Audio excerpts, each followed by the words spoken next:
What if the man you buried found a way to come back? When my husband died, I thought I had lost everything. But weeks later, my son handed me something that changed everything I believed about love, loss, and what comes after. What he saw, what he gave me, left me completely speechless. And what happened next? You will not believe it. Stay with me until the end, because this is not just a story, it is a message from beyond. It was a quiet Saturday morning, the kind of silence that feels heavy, like a wool blanket in the middle of summer. Sunlight spilled through the window, casting long golden streaks across the wooden floor. The house still smelled like my husband's cologne. He had been gone for 2 months. Cancer had taken him faster than we ever imagined. Even now, I could hear his voice in the walls. Our son, Nathan, had become more withdrawn since the funeral. Only 9 years old, yet suddenly carrying the weight of a man. He barely spoke. He barely ate. He just stayed in his room, drawing. Page after page. I was washing dishes that morning when Nathan approached me. He held a folded piece of paper in his hand. His eyes, wide and shining, locked onto mine. "Mom," he said, "I made this for you." I dried my hands quickly and knelt to take it. The paper felt warm, like it had just left his grip. When I opened it, I expected another drawing of our family, maybe one of Dad in heaven. But what I saw made my breath catch in my throat. It was a perfect sketch of our living room, the couch, the bookshelf, the photo of our wedding on the mantel, and sitting in his favorite chair was my husband, smiling, looking straight ahead, with eyes that knew something. I stared at it, frozen. Everything was drawn in pencil except for one thing. My husband's eyes. They were colored in a piercing blue, just like in real life. But he had never drawn in color before. Ever. My hands started to tremble. How did you draw this?" I asked. Nathan's face remained calm. "I saw him," he said. My throat went dry. "You saw him? When?" He pointed toward the living room. "Last night." He sat in his chair. He smiled at me. He told me not to cry anymore. I felt the floor tilt beneath me. Nathan was not lying. He was too young to fake a story like that. He believed it. Every word. I looked toward the chair. It was empty now, but the cushion looked sunken, as if someone had recently been sitting there. My breath hitched. Nathan touched my hand. He said he is proud of you, Mom. He said he will always be here. Tears filled my eyes. Not the kind that burn from sadness. The kind that feel like release. I hugged him tight, burying my face in his shoulder. And then, just as I opened my eyes again, across the room, something caught my attention.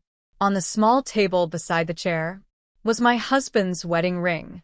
The same ring that had been buried with him. It was there, polished, gleaming in the light, exactly where he used to leave it every night. I stared at the ring, my mind racing. I knew it was not possible. We had placed that ring on his finger before closing the casket. I had watched them lower him into the ground. So how is it here on this table? I stepped closer. Each footstep felt heavier than the last, like the air itself had thickened. Nathan stood behind me, silent. I reached out with trembling fingers and picked it up.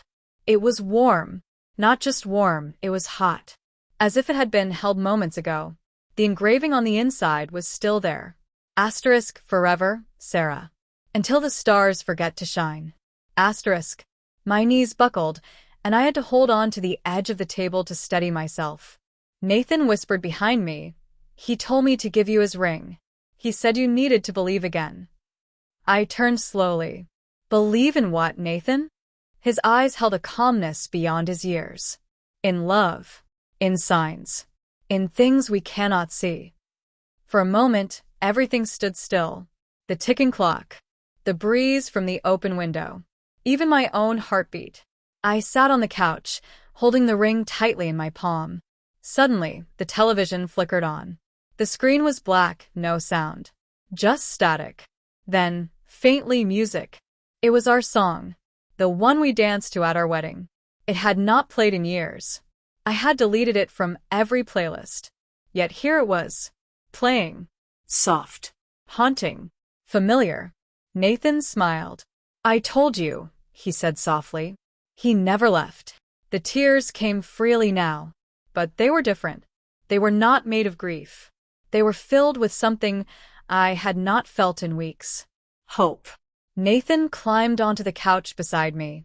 I wrapped my arm around him, the ring still pressed against my heart. Outside, the wind rustled the trees gently. And in that moment I knew, some goodbyes are not forever, and some love stories never really end. That night, the house felt different. Lighter, as if a weight had been lifted from the walls. Nathan fell asleep beside me on the couch, his tiny fingers still curled around my wrist. I sat there in the dim light, staring at the ring resting on my palm. I could still feel the warmth in it. Not just heat, but presence. Memory. Love. The silence no longer felt suffocating. It felt sacred. I stood up gently and placed the ring in the small wooden box where we used to keep our wedding keepsakes. For the first time in months, I lit a candle beside it, not out of grief, but in gratitude. For love that went beyond the grave. For a son whose heart stayed open, even in pain. And for a moment that reminded me, life does not always follow rules we understand. Sometimes it reaches back, through loss, to offer healing, to whisper, "You are not alone." As the flame danced quietly, I smiled. Not because the pain was gone, but because I knew I could carry it with grace. And because somewhere, somehow, he was still with us. In every breath, in every memory, in every beat of our hearts. And that was enough. That was everything. The end.